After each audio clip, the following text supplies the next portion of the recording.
Welcome to the world's deadliest gangs, where we take you on a tour of the planet's most dangerous cities and violent criminals. Most criminals use sophisticated handguns, grenades, assault rifles. But today we travel to Mexico in search of a gang that use more traditional methods: kidnapping.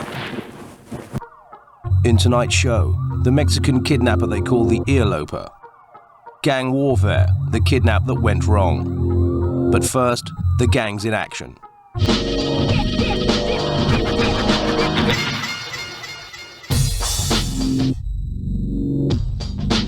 There are about 1,700 kidnappings that are reported to the police every year. You don't have to be rich to be kidnapped in Mexico City. The head of the police's anti-kidnapping unit was discovered dumping the bodies of kidnapped victims in a river.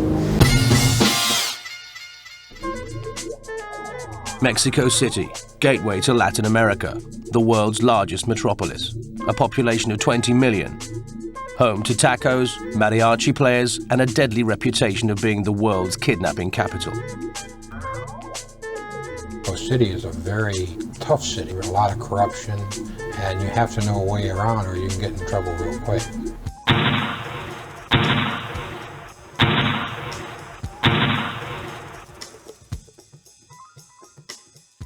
In Mexico, a lot of small towns dedicate themselves to certain kind of a business enterprise. A lot of towns might do artist work, pottery, clay pots, different kinds of artisan kind of pursuits. This town by the name of Tlaika is unusual in that most of the families there dedicate themselves to kidnapping. And they do spill over from their small village to Mexico City. When an individual can steal a watch and sell it and make what he would make in 2 weeks or a month with very little fear of a reprisal, and you have a hungry family, you can do the math yourselves and figure out why the incentive may exist. Kidnapping has almost become an institution in Mexico City. So much so that there are now two distinguishable versions of the heinous crime. One is the express kidnap, which is rather like robbery, only it's an extended time. They lay a trap, and anybody who comes by is preyed upon. Often they'll take you from a taxi and grab you. They will take you to go to a cash point machine until you empty your bank account. Your front-end expenses are pretty low. All you have to do is go out in the street and hijack one of these small cabs. That won't cost you a whole lot of money. And the return rate is pretty good because if you can kidnap maybe 2 or 3 people in a given week, you could get perhaps a couple $1,000s in a very short amount of time. And the other is the traditional kidnapping. And the traditional kidnapping is really conducted just like we've all heard. There's surveillance. They're a much more sophisticated group of individuals. They know what they are doing. They watch their potential victim and have a very good idea of what his program is on a day-to-day basis. The other type of kidnapping requires more organization. They will take you and keep you for weeks at a time, writing notes to the family until they get their ransom. And this can be, in the millions of dollars. The express kidnapping is for chump change. More like $500. Coupled with poverty and crime, the open and well-documented corruption of Mexico City's police force makes the urban sprawl a very dangerous place. Well, if you want to be frank about it, I think you'd have to say it's a lousy police force. Police in Mexico, and particularly in Mexico City, are notorious for being corrupt and for being inefficient and poorly trained and poorly paid. So that's a recipe for disaster in terms of organized crime. The police are traditionally very underpaid here in Mexico City. They do not make a wage that leads to survival. And some of them get into collusion with kidnapping groups. The chances of an officer being caught are very slim. But even for those who are found to be guilty of corruption, it is unlikely to end their careers in law enforcement. The police forces are very disparate. You have a whole load of completely separate forces There are something like 70 in Mexico City alone, which have no communication between them, no sharing of information, and importantly, no sharing of policemen's former records. So a policeman could get fired from one force for being corrupt, and then gets hired by another one without any sign of where he's been before. The open corruption of Mexico's police forces has led to the fact that many kidnappings are settled privately, as victims feel that the authorities cannot be trusted.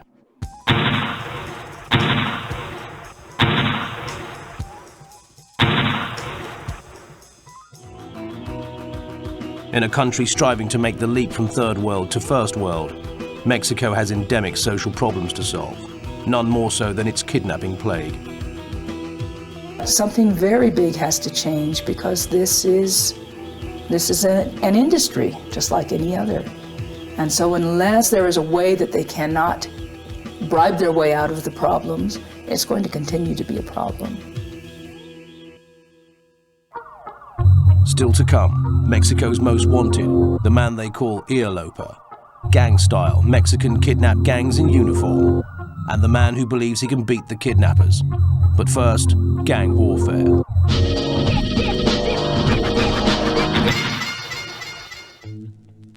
Ken Krusensterner, a Texan businessman, visited Mexico regularly as part of running his transportation company. He would cross the border almost once a month. Then, on a business trip like any other, disaster struck. I received a phone call on my cell phone. It was from a young lady that worked in my office, stating that I needed to come across immediately and sign some papers, otherwise they were going to close our business down the next morning. So I knew better and was very suspicious of that.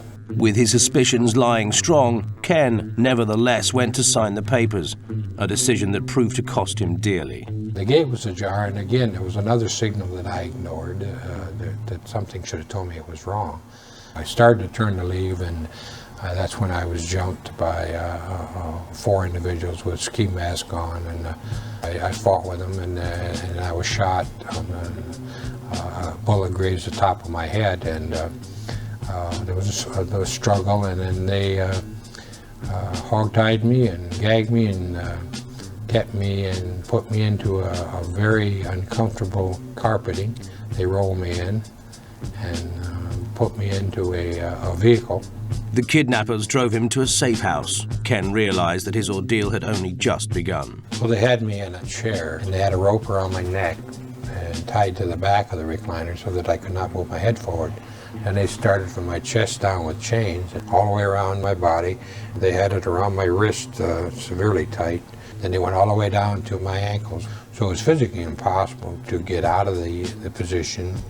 Ken's captors did not stop there, however. Once they had him chained up, they proceeded to tease and torture him. They would play mind games with me and then put a gun in my ear and pull the trigger and that type of thing. And at the same time, they would put pencils under my fingers, and they'd come by and thump on the fingers. It doesn't sound like much, but it's a very severe pain. Ken continued to pray that soon, one way or another, his personal hell would be over. Then one day, 2 weeks into his kidnap, he was untied from his chair. They took me to a facility where they stuck a phone in my ear, and I thought I was going to be released that night, but that was probably the biggest letdown in the kidnapping itself.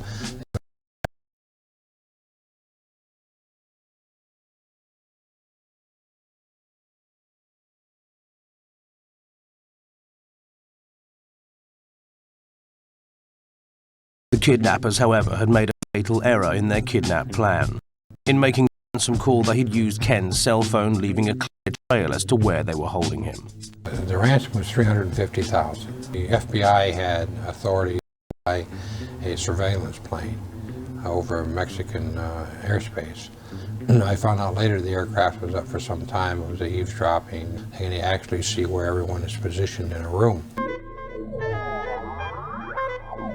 Time was running out for Ken. I was not fit or very little to drink. So the doctor said I was probably another day away from dying because my body was shutting down as it was. It was late in the evening, I knew that. There was a knock but it was not the same knock that was always there every evening. But there was a tremendous amount of glass flying all of a sudden. You could hear glass being broken, you could hear doors and wood flying, being shattered, and there was a lot of commotion, a lot of hollering, and a lot of speaking in Spanish being done, and all of a sudden there was a lot of gunshots, and I could hear the bullets ricocheting around the room, and I thought, oh my God, I'm going to be killed right here in this chair. There was a lot of commotion, and then all of a sudden it was almost dead silence. Ken's captors were all shot and killed by the federales during the rescue mission. Ken was rushed back to the United States and admitted to hospital. I was in and out of consciousness for about 2 or 3 days, and then when I woke up, I realized then that how close I was to not getting out of there. Whatever wounds I had, as far as physical wounds, I knew would heal. So I knew the next step was trying to manage the traumatic experience that I had. After his ordeal, Ken sold his transportation business. In his attempt to come to terms with the kidnapping, he formed a new company called Stand International. He's written a book of his traumatic experience, and he tours the world lecturing to businesses about personal safety. His hope is that some good will come from his time in the hands of the Mexican kidnap gangs. I think anyone that goes through an experience of having your freedom taken away from you and someone else's discretion is a very, we don't realize how important that is until it happens.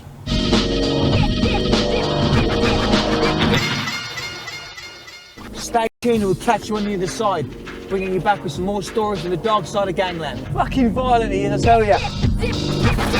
Yeah, eh? Fucking come on in, eh?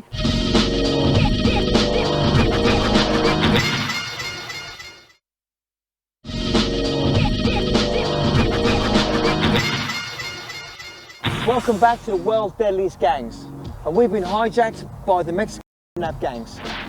For 70 years now, on and off, the gangs have terrorised civilians here in Mexico with their threats and their kidnapping. Like other gangs around the world, they have a fearsome and demanding reputation, and like all other gangs, they have a rather unique image.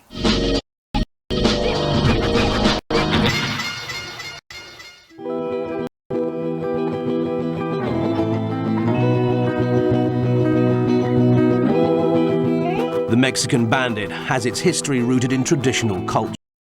Years ago, groups of bandits roamed the Mexican plains, raping, pillaging, and building a fearsome reputation.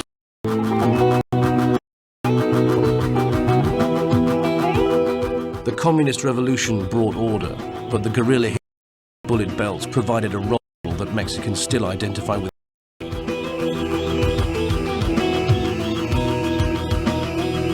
I mean, what's interesting about these gangs is even though they work independently and they don't have the same agendas, they do tend to dress in a very similar way, even though they might not even know each other.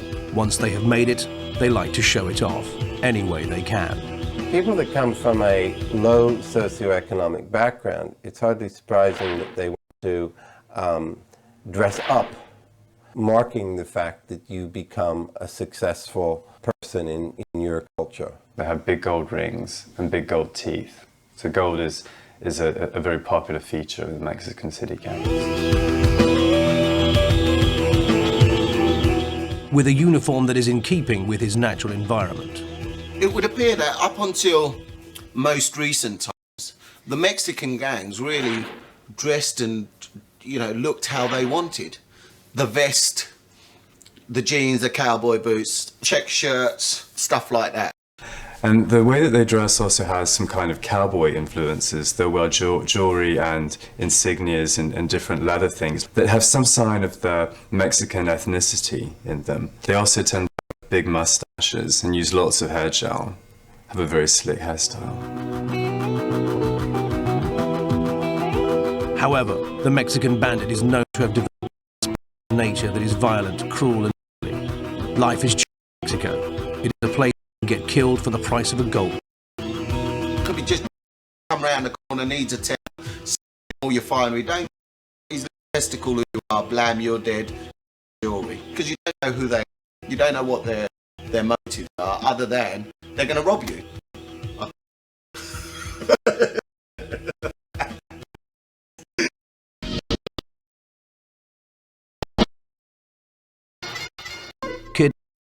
criminal phenomenon in America, but one of the most deadly gangs Mexico City has ever seen, centered around a man who has become part of Mexican folk. His name is Daniel Arizmendi Lopez, but he is more commonly known by his nickname. Arizmendi was known as the ear chopper because he used to cut off the ears of his victims and send them to the families as a way to get the ransom out of them. He was once a police officer. He was also, I think, once a military officer. So he had good connections to a lot of people in law enforcement and was able to exploit those. In one case, the cops who had arrived to help the kidnap victims were later spotted picking up the ransom money that was left for him. So he had good connections in law enforcement. He concentrated on very rich, very high-profile families, and his ransoms were usually often in the millions of dollars. It was very sophisticated. His family was involved in it. It had financial operatives. It had its own set of bookkeepers. I'm not saying we didn't gain financially from the kidnappings, but that's the only thing that you can accuse us of. He came along and started cutting people's ears off. That certainly caught the public's attention and caught law enforcement as well. Lopez's brutality and cruel ransom techniques did not end with the physical mutilation of his victims. He took his crime onto a new level, pushing the boundaries of all previous kidnappers. He basically killed some of his subjects, even while he was insisting to the families that they were still alive, and managed to collect a ransom from them. And then, lo and behold, the families would go out and discover that the kidnapped victim was already dead by the time they had. Lopez had now become notorious in Mexico, and his capture became a political issue. The whole of Mexico's law enforcement agencies were brought in to bring him to justice. They mounted a task force.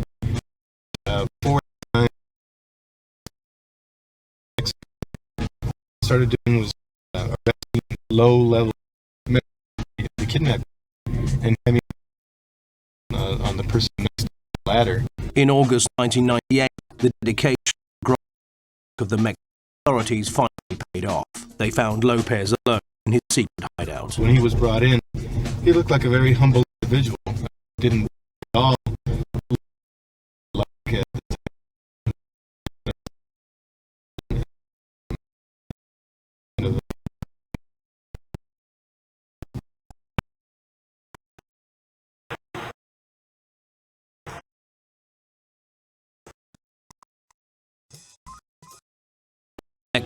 turned $1 million amassed by the Arizmendi Lopez.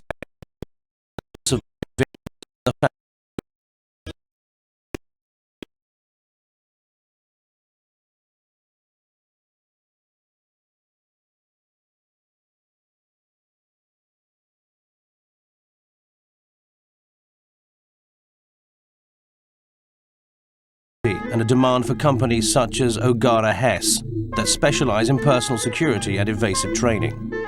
An armored vehicle provides time. That's all it does provide. It may be 5 seconds, it may be 10 seconds. This is a very good level of protection. 90% of the population, 95% of the population is more than secure with this. It is an assault vehicle. Being stopped at a red light, a stoplight. This will give you the opportunity to escape. Most of the crimes here in Mexico are still committed with handguns.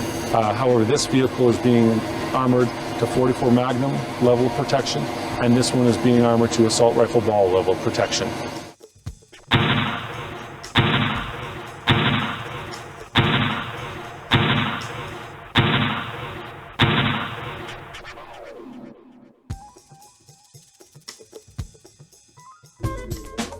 These anti-kidnap companies are more than bulletproof window designers. They also take potential kidnap evasion a stage further. We teach individuals to drive their vehicles in a fast but more safe mode, and also how to escape the zone of danger. The traditional kidnapping, when it's attempted, it's not like in Hollywood where they chase you, for 5 miles. They really have a very small window of opportunity, and if they're not successful in 10 to 20 seconds, they make the decision to abandon it. In the event that you are threatened, you should not be reserved in using the only thing that you have available at the time, which is your vehicle, as a weapon. To move whoever you need to move out of the way, whatever vehicle you have to move out of the way, so that you can go ahead and flee. We have countless numbers of individuals that attribute either the training that we have provided or the armored vehicle for their survival. We have a number of cases here in Mexico. We have easily 5 or 6 vehicles that have been assaulted. That the individual would not be here today if he did not have an armored vehicle. Kidnapping in Mexico City has now become a supply and demand industry. Gangsters like Iolo Daniel Arizmendi Lopez create a demand that companies like Ogata Hess supply. We sometimes receive some criticism that we're taking advantage of a bad situation. And the fact of the matter is that we did not create the situation. The demand is here, and we are simply satisfying a demand that people have, that citizens have all over the world, to be safe. Mexico is a place with a corrupt police force, high population and appalling poverty. The Mexican kidnap gangs use this to their advantage and operate with incredible frequency and without remorse. They are one of the world's deadliest gangs.